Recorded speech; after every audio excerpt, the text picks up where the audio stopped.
Hey guys, hope you're doing well. I just wanted to take you through a few things that we talked about, kind of lay out the picture for you. First, just as this is an aside, but I wanted to talk just for a second about being in Davidson County if you did decide you wanted to be as close to Vanderbilt as possible. The east side of town, which is actually sort of the northeast side of town, ironically, which is East Nashville and Inglewood. It's a little bit sketchy, very sought after. It's like the cool hipster side of town.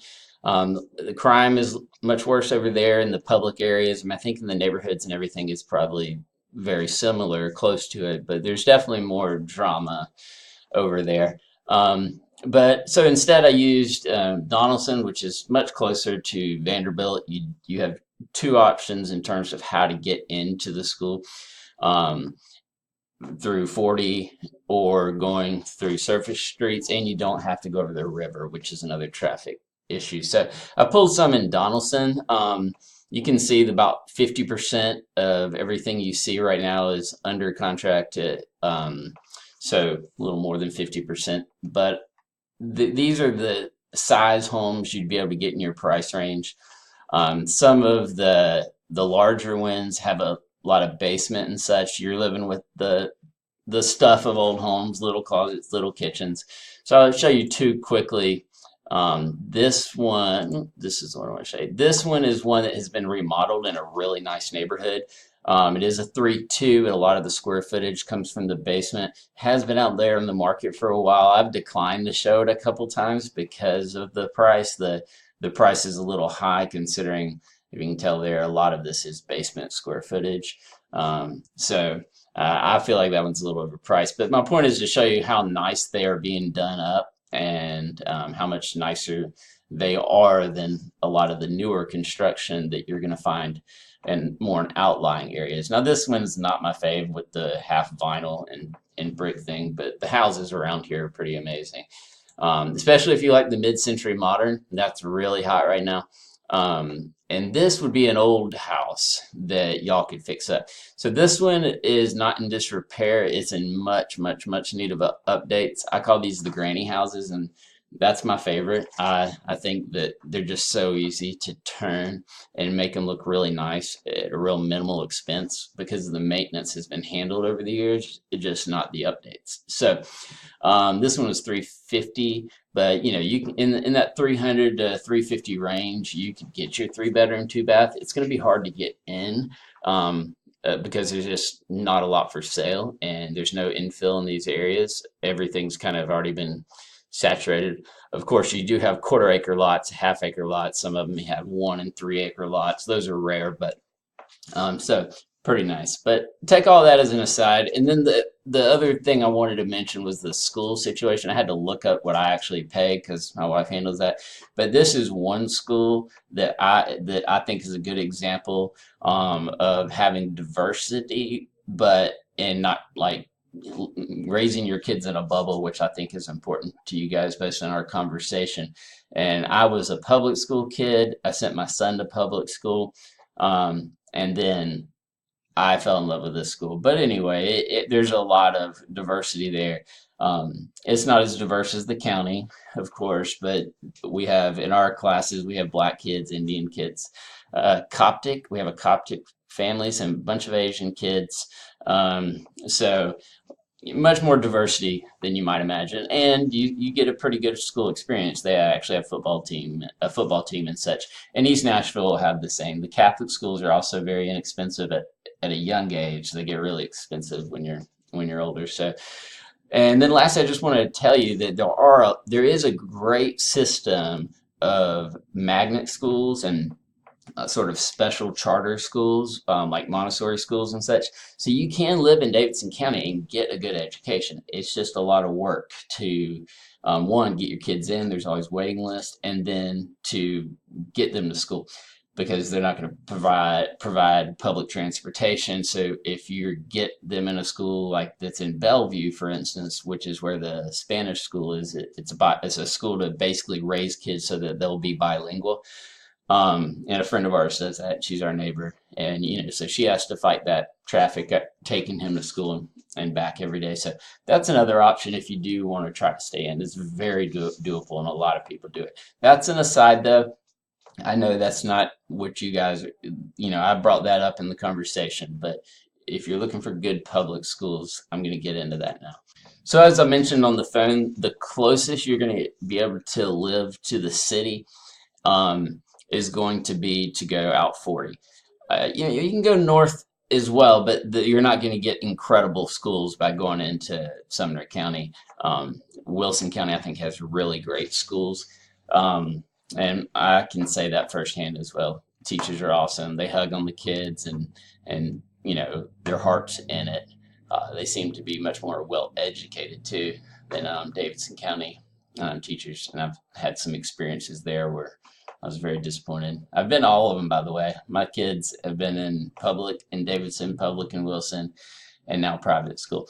So out of 200 and something houses, there's 80 in Mount Juliet. I didn't do any other part of Wilson County because that's the first stop, and I think if you go any further than that, well, one, it's just not necessary unless you're just looking for more land.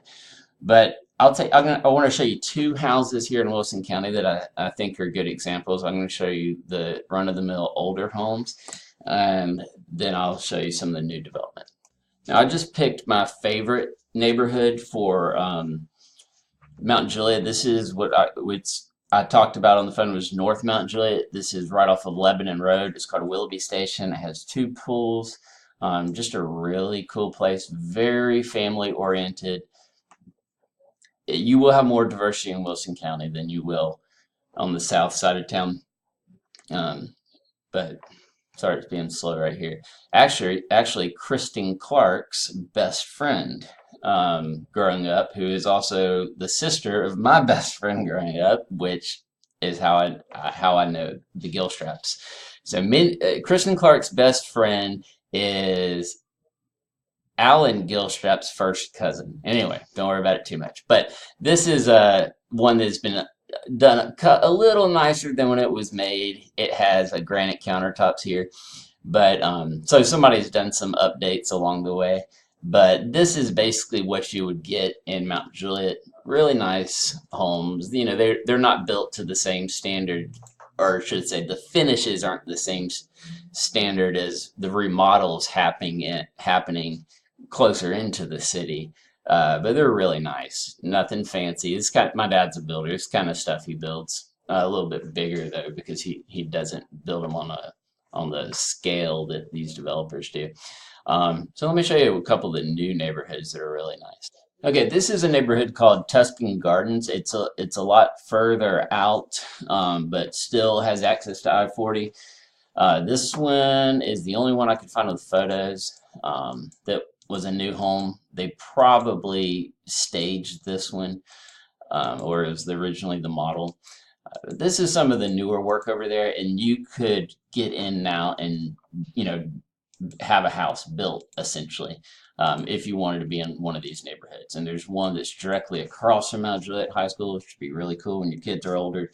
They have football games that are, they're like town meetings. The whole town comes to them. It's really good stuff. Like even people who don't have kids go. So I was hoping I could get you in a neighborhood called Jackson Downs, but they don't have anything under 400 any longer. But you can see. Anyway, great new subdivision.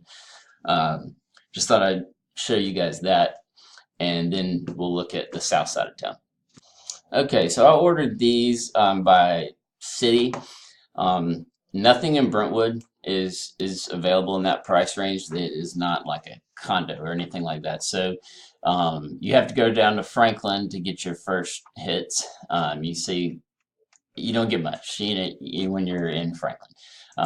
That one is an attached home, so it'll pass. These are, they're virtually attached homes in the sense that they have very short offsets between the houses.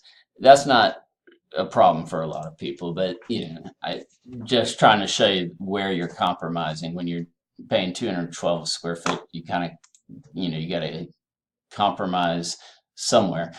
This is another, they don't call it a condo, it's called an HPR, but they had it listed wrong. So it showed up in my search again, these little houses in Franklin.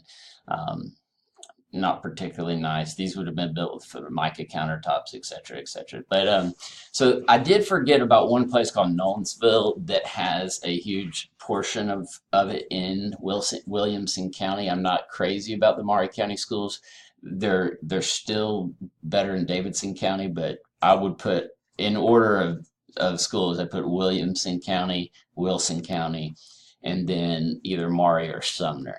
Um, in Sumner, which is north, again, you're back into how far you're going to have to go to get to the really good schools. But anyway, so that kind of gives you an idea of, I'm just flipping through some of the stuff you can get on the south side of town, um, in that price range. It I did leave in, um, what is it? There's another set here. Yeah, I guess. Oh, okay, that's right. I had to take out Spring Hill, so I apologize. I took out Spring Hill for the time being because it is really far. But when you guys get here, we'll go take a little quick tour and look at a sample of some of the best houses in each area. And if we get down there and you're like, you know what, I'll go a little further for these amazing schools, and we can add Spring Hill or even Thompson Station to the mix if you guys want to. So hopefully that helps you get a little sample of the types of houses you'll be looking at, and maybe weigh that against your the drive you're going to have to make to reach those homes. I mean, to reach your job. Okay, and since this wasn't a formal conversation we had earlier, I wanted to try to answer some of the questions that um, most people ask buyers agents when they don't know them, or they're not familiar with their business, or if they're just interviewing different agents. So one of them is, how long have you been in the business? I have been in real estate for about 15 years. The first 2 years I was primarily, well, I wouldn't say primarily, I was only an investor. So that helped cut my teeth. I bought houses, I flipped houses. I still own some houses from that time. After that, I became a realtor and started doing it. I didn't go full time at first because I was in at Vandy, um, and really stopped doing other things about 7 years ago.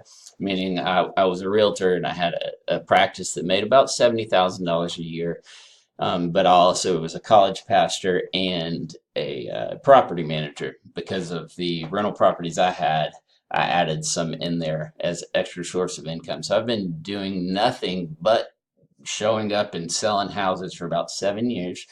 As far as neighborhoods I specialize in, if I were to say which area that I specialize in, if I had to pin it down, it would be Donaldson and the Eastern Corridor, which would be everything up 40 until you hit Mount Juliet. After that, I'm just like everybody else. I get a house there in Lebanon every now and then, and I probably do a lot more numbers down in Spring Hill Spring Hill on the south side of town than is disproportionate to the transactions because the houses cost more.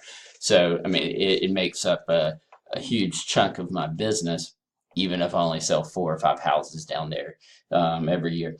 So my schedule and availability is like all realtors. I'm available all the time.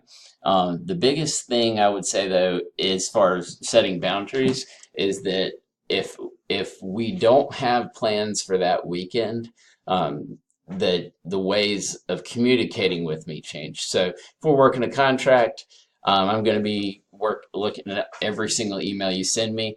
On the weekends, I don't check email. When I send you auto notifications, it always says, if you see something you like, please call or text. Otherwise, the only reason I wouldn't be available is if I was on the phone. I'll call you right back. I don't do I'll call you back the next day. If it's important, I'll call you right back. If we're in the middle of something, a hot transaction, I'll call you right back. But if you text me late at night, that's better because sometimes I'm bathing one of the little ones or, whatever. But, I get back with folks. I wouldn't be in the business so long if I hadn't been. I do work with my own team, and I'll say more about that.